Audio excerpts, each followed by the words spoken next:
আসসালামু আলাইকুম, সবাই কেমন আছেন? আলহামদুলিল্লাহ আমরা ভালো আছি। এই যে আমরা গ্রাম থেকে আজকে চলে যাব ঢাকাতে, তাই সবাই আসছে আমাদের বিদায় দিতে। সবাই বলতেছে আপনারা আর 2-1 দিন থাকলেন না কেন? থাকেন থাকেন এই বলে জোর করতেছিল।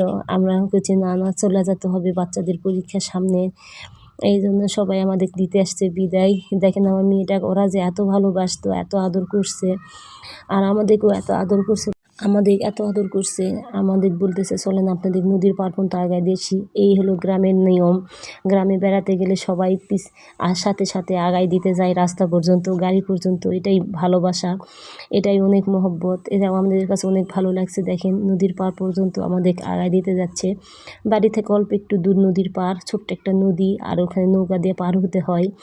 আর আমার মেয়েটা দেখেন সুন্দর হাঁটা যাচ্ছে, তাই বুড়িটা।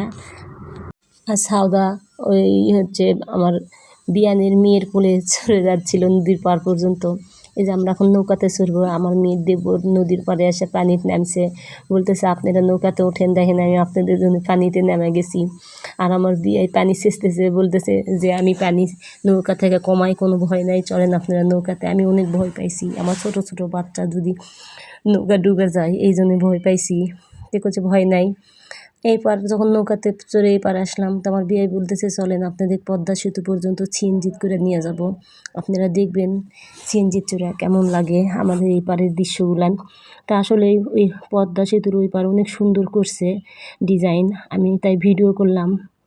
পদ্মা সেতু সবাই তো দেখতে যেত, আর আমি তো বেড়াতেই গেছি, দেখি ভিডিও করে একটু। অনেক সুন্দর গাছপালা, অনেক ডিজাইন করছে, অনেক সুন্দর লাগছে, তাই আমি একটু ভিডিও করলাম। আর আমরা যখন বেড়াতে গেছি তখন অনেক সবাই ভালোবাসছে, সবাই আমাদের অনেক আদর করছে। সবাই যেন ভালো থাকে দোয়া করি, সবাই ভালো থাকবেন, আমাদের জন্য দোয়া করবেন। আর আপনারা সবাই আমার ভিডিও দেখবেন, আমার ভিডিওগুলো আপনারা প্লিজ ফেসবুকে ফলো করে দিবেন, কমেন্ট করবেন, আমার ইউটিউবে একটু সাবস্ক্রাইব করবেন।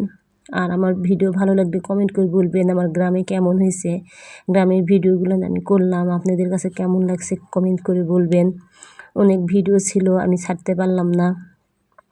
আর এই যে দেখেন আমি পদ্মা সেতুতে চড়ছি, পদ্মা সেতুটা এত বড়, এত সুন্দর দেখতে, যে পদ্মা সেতু চড়ে যাচ্ছি। তো এই যে প্রাইভেট কার একটা পাইছিলাম, আমরা বাসে আর চড়িনি, প্রাইভেট কার করেই ঢাকায় আসতেছি। আমার বিয়ে করছে চলেন প্রাইভেট কার যখন পেলাম তাহলে আমরা বাসে আর যাব না, গাড়ির চড়েই যাই করে আমরা এই যে গাড়িতে চড়ে আসতেছিলাম। অনেক মজা হয়েছে, সবাই একসঙ্গে দেশে গেছিলাম দাওয়াত খেতে, আবার একসঙ্গে আসতেছি সবাই ঢাকাতে। আর আমার অনেক ভালো লাগছে যে গ্রামের মানুষ আমাদেরকে এত ভালোবাসছে, আত্মীয়স্বজন এত ভালো তারা। অনেক আনন্দ করলাম, করার মাঝেই বিদায়। থাকতে মন চাইলেও কী হবে, বাড়িতে আসতেই হবে, তাই চলে আসলাম। আর সবাই অনেক ভালো ছিল বাড়িতে। আমার মা আছে এখানে, ওই জন্য বেড়াবো কীভাবে, মা আছে, বড় মেয়েটা আসলো, নাতি ছিল, এদিকে রেখে বেড়াতে গেছি। ওই জন্য আমি বলছি না আমাদের যেতে হবে, যাই, আবার আসবো, আল্লাহ যদি বেঁচে রাখে ভালো থাকি, আল্লাহ আবার আসালে আবার বেড়াতে আসবো, আত্মীয় যখন, তাই আবার আসবো। সবাই ভালো থাকবেন, সবাই আমাদের জন্য দোয়া করবেন, আর আমার ভিডিওগুলো সবাই দেখবেন প্লিজ। সবাই ভালো থাকবেন, আল্লাহ হাফেজ।